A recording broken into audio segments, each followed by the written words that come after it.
My name is Sarah Fancy, and I do horse constellations. I teach how to do horse constellations, and I facilitate them as well at my location here, which is Silver Horse Retreat. I'm dropping the retreat because I'm no longer hosting people, so I call it Silver Horse now. And I've been in business since 2008, and horse constellations comes from family constellations. Okay, so essentially I'm doing family constellations with horses. Okay, so family constellation therapy comes from the work of Bert Hellinger, who's a German man. He's passed in 2019. Okay. In his 90s, and he brought the therapy forward in the 90s, mid 90s. So it's relatively new, but at the same time, it has sort of ancient principles because it involves ancestors and um, transgenerational traumas, and it's about preventing the trauma from continuing right through the generations. Transgenerational trauma, looking at the family as a system and basically connecting the person who I'm working with to the family system, because typically a lot of families are fractured or dysfunctional in a way, you know. So it's a way of repairing the damage done to the family system because of people missing. All right. So one of the principles is everybody belongs. Okay. And that includes the dead people, the ones who were murdered, or they were, or they committed suicide, or they died tragically and they're no longer mentioned. You know, things like that, right? Those are considered missing people, as well as abortions, okay, miscarriages, infantile deaths, people put in institutions, things like that. Like anyone who's been excluded, basically. So they're considered missing people, and what we do is we bring them in. So we do that through representatives. So a representative can be a person or a rock or an animal. It can be a designated space. And once the people are included who are missing, then the system just functions much better, right? Because if you look at it as a system and something's missing, then it's going to malfunction, right? And then what else happens is that other people or even animals may try to take that place. I worked with someone who had a dog that had really high anxiety, and then she actually brought the dog with her when she worked with me in horses. And when we started doing the constellation, it became really clear to me that there was a sibling missing. And I asked her if she had siblings, and she said no. And I went, "Are you sure?" Because I could feel that she probably did. And then it turned out she did have siblings, but she had cut them out. And I think it was specifically the brother was the one that the dog was trying to replace. All right. And it was the kind of dogs that really, the herding dogs, you know, they have a job and they like to have a job, right? And so the fact that this dog could never be the brother was giving the dog anxiety, so, like, because he couldn't accomplish the job. And it's all unconscious. It's not, you know, she's not saying, you can be my brother because I've cut him out of my life. The dog's just picking up on that, right?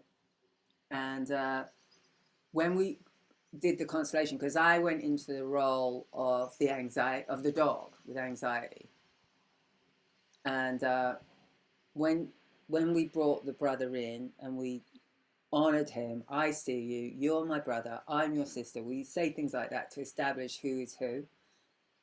The dog literally like laid down, like calmed down, you know. And just relaxed. Yeah. Because it no longer had that role. It was relieved of that role. It was relieved of that role because we brought him in, the brother, the missing brother. Right. So that was the missing person in the family. I'll tell you this story because this is a really good one.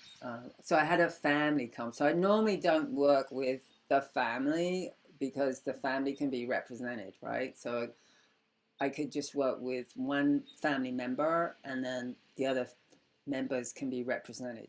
So the real family members don't need to be there. But in this case, they wanted to come. It was like three, a mother, father, and the daughter. And there was another daughter, but she had removed herself from the family, right? And the father was especially distraught, and he had hired a private detective, and but she didn't want anything to do with them, right? So they came to me, right? And it was they came for 2 days, and we weren't really getting anywhere. The father was a doctor, and the mother, I can't remember what the mother did, but they weren't really open to it. The daughter was a therapist, so she was much more. It was her idea, she was much more open to this. And anyway, so the second day, I set something up in there, and I did it blind. So what that means is that each person has a role, but they don't know who they are. So I set them up as the family members, and they had the name of the family member that they were representing in their pocket, but they didn't know who they were, right? So we set up, and my horse, Corazon, she's a Mustang. She has a heart on her forehead. That's why she's called Corazon, which means heart, in Spanish.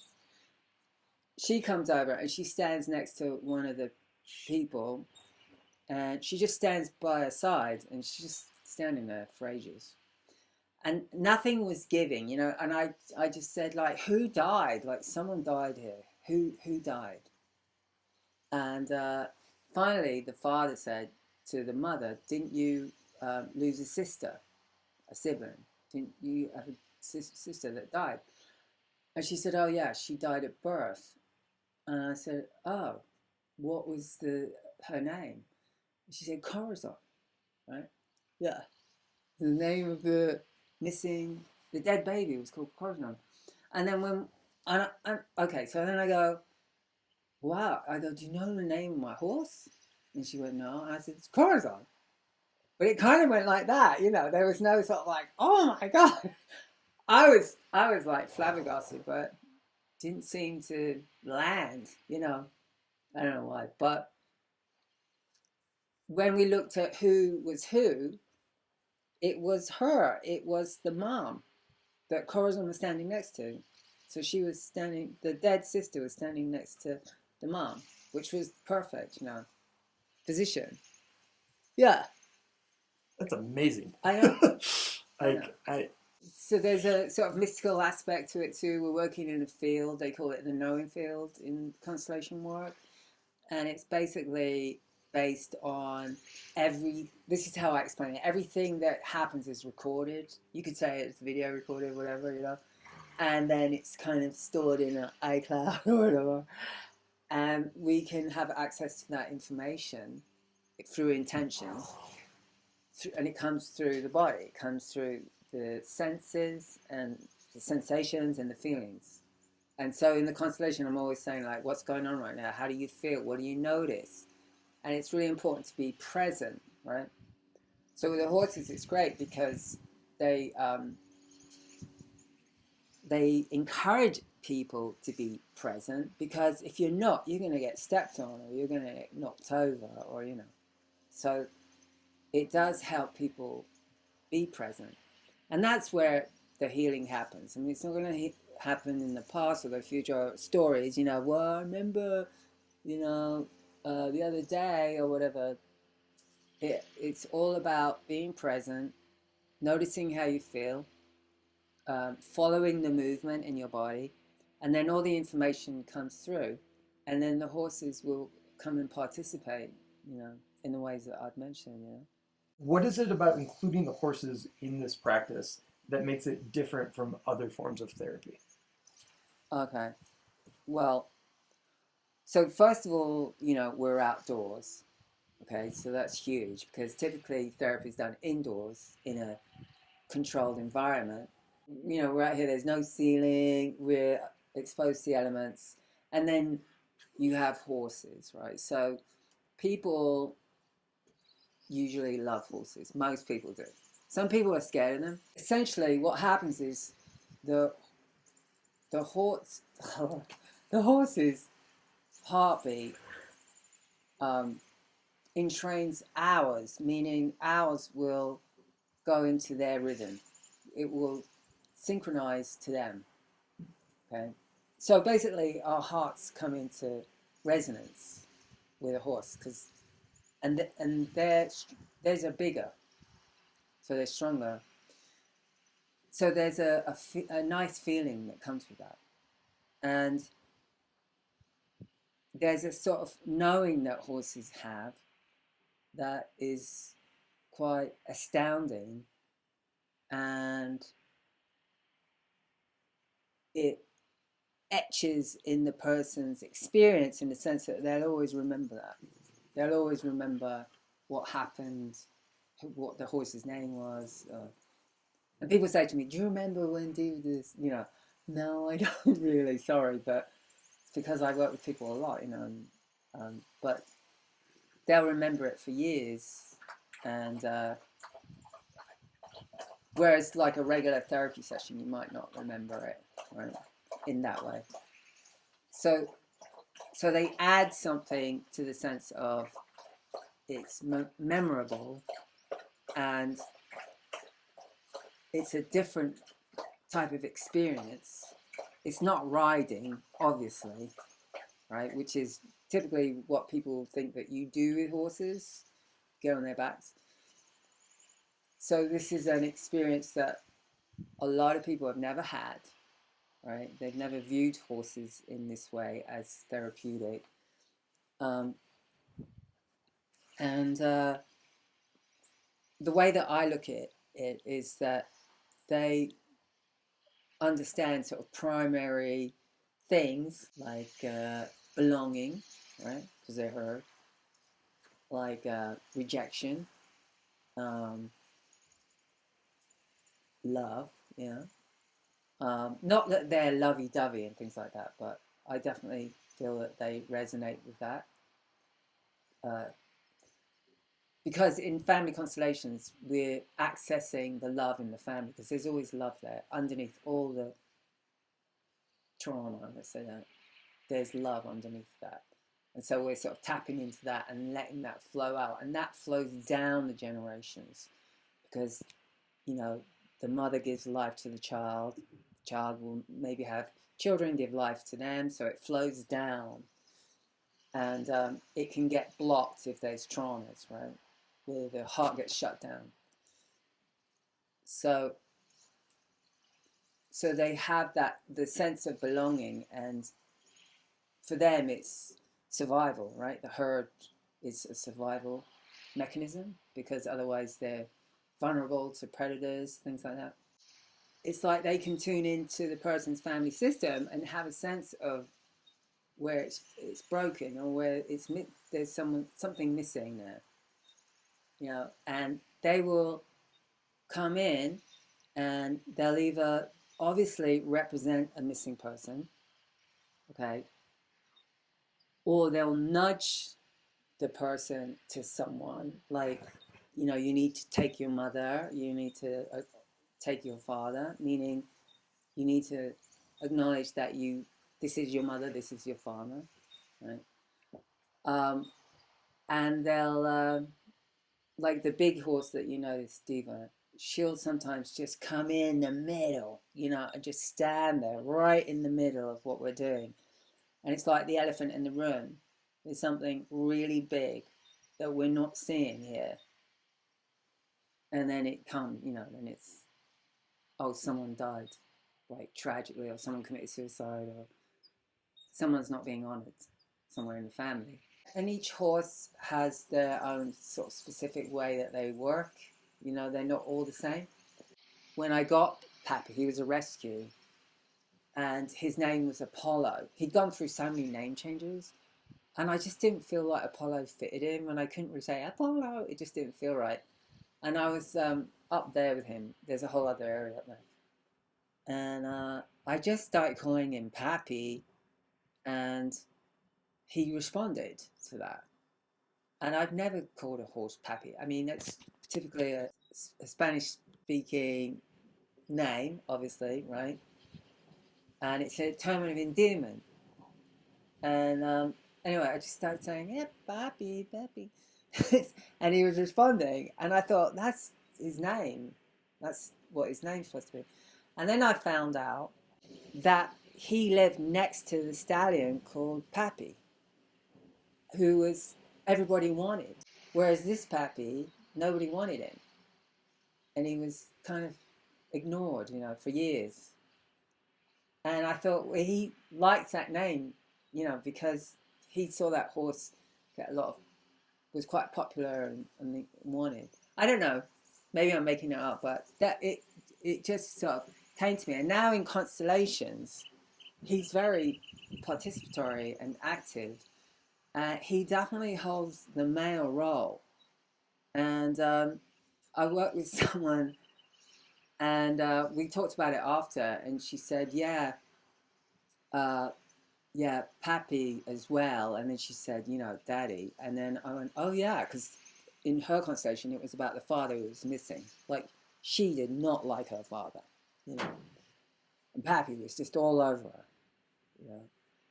And I hadn't really sort of put that together because Pappy likes to participate anyway, He's kind of like the dog where he's a bit overly friendly, a bit much sometimes. But then I started seeing how he was coming in, and it was medicine for the people around their father, Oh, yeah, this is the other thing he does. He will start foreplay with the other mare, and they'll start flirting, and then he'll mount her, even though he's not a stallion, obviously. And there's always something in the field around sexuality or infidelity or something like that that is part of the constellation, and he's demonstrating that. Interesting. Like one was the person's parents. We were looking at the parents, and the horse was flirting, and it was sort of connected to the father. And I said, did the father have affairs? And she said, oh, yeah, all the time. And the father was really not very honoring of the mother, like didn't honor the mother. So from a child perspective, it's like, oh, my mother's boring, or my mother's, because in constellations, like, you're half your mom, you're half your dad, and if you're loyal to one, then you're kind of out of balance, right? Yeah, that makes sense. It shows up like that in your life, and when we can take both, take the mother and the father, then we're complete, we function better, and we can resource from the ancestors behind those lineages, right? From the mother line and the father line. What happens a lot is that you have one parent families, and then 50% of them is dismissed because don't even think about that side of the family. I see that all the time. And people don't realize what a big deal that is, because it could be that it could be a sperm donor, it could be an egg donor. I've worked with people around that. That's much more frequent now, right, the way things are now. But the ancestors are going to stand behind the egg and the sperm. They're not going to stand behind the surrogate mother or father, even if the mother births the baby, right, and it's not her egg. The ancestors don't stand behind her. So you might have a situation where the people bought an egg, from a catalog. So then if you're the child of that, you're always going to have a longing for your real mother, unconsciously, because that's a missing person, right? And a lot of times the donor doesn't want anything to do with the children or acknowledge that they have children. Again, we're looking at the system and we're looking at missing people. When it's a missing person situation like that, does that when you bring the horse in, or does it just sort of occur naturally? Does the horse just kind of come up on Yeah, their own? organically. Okay. Yeah, I never coerce the horses. I don't train them to do anything, you know. It's all on their own choice. They make the decision if they want to participate or not, if they want to come in or not. Sometimes they don't come in, you know. But they'll, from afar, they'll be like making noises, like something will be said, some truth will come out, and they're like, you know, something like that. Or they'll all lie down, or they all start pissing or something. Interesting. Yeah, or, you know, the elements come in, like the wind will come up, or in one instance it started raining, you know, in the middle of summer. The environment responds. So you see that more outside than you would inside a room. See what I mean? So then there's this sort of mystical aspect to it, where you feel like you're part of a bigger structure. It's like we're in a sentient reality where there's responses. And that's why it's amazing to work outdoors with the elements and the nature and the butterflies and the birds. The birds show up. The birds will show me how many aborted babies there are. I mean, that's happened so many times. Birds will show up and then I'll go like, oh, like say like 3, and I'll say, did you lose any babies, like either miscarriage or abortion? And they might say, yeah, I had an abortion. And I say, how many? And I'll say 3. You know, happens a lot. And it could be a dog. I used to have another dog, and the dog would go next to the client or the person who was representing the client and just sit down and lay down. So usually when something's laying down, it's a dead, representing something dead. And then I'll ask them if they lost a baby. And then they did, you know. So the dog is representing that.